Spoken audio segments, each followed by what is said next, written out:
इस सदी की सबसे आलीशानदार शादियों की बात की जाए तो काफी नामचीन बिजनेसमैन मुकेश अंबानी के बड़े बेटे आकाश और बेटी ईशा अंबानी की शादी का जिक्र होना तो जायज है।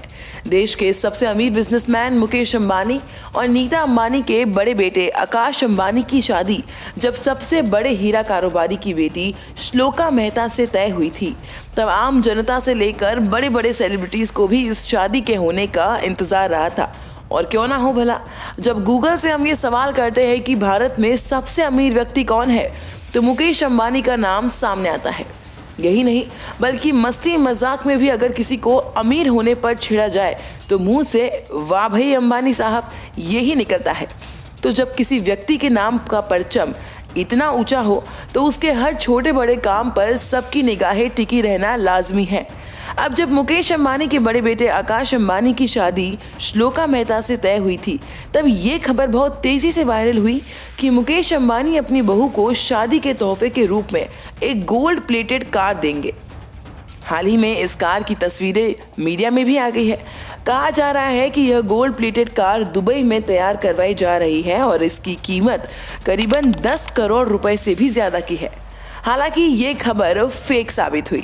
जहां तक श्लोका मेहता की कारों का सवाल है, उनके पास एक से बढ़कर एक दुनिया के महंगे ब्रांड्स की कारें रही है। श्लोका मेहता के पिता रशेल मेहता देश के सबसे बड़े हीरा कारोबारी है। वहीं अंबानी फैमिली के पास 150 से भी ज्यादा कारें हैं। दुनिया के सबसे महंगे घरों में से एक मुकेश अंबानी के एंटिलिया में 6 फ्लोर सिर्फ कारों की पार्किंग के लिए ही बनवाए गए हैं। श्लोका मेहता और आकाश अंबानी की शादी के पहले ही अफवाह उड़ी कि मुकेश अंबानी अपनी होने वाली बहू श्लोका को सोने से बनी गाड़ी गिफ्ट करने वाले हैं। यह भी बताया जाने लगा कि इस कार के लिए दुबई में ऑर्डर दे दिया गया है। किसी ने भी फैक्ट चेक करने की जरूरत नहीं समझी और इस खबर को लोगों के बीच उड़ने में जरा सी भी देरी नहीं लगी। चलिए, अब जब गोल्ड प्लेटेड कार की बात हुई ही है तो एक बार आपको उस कार की भी झलक दिखा देते हैं जिसकी अफवाह लोगों के बीच बनी हुई थी।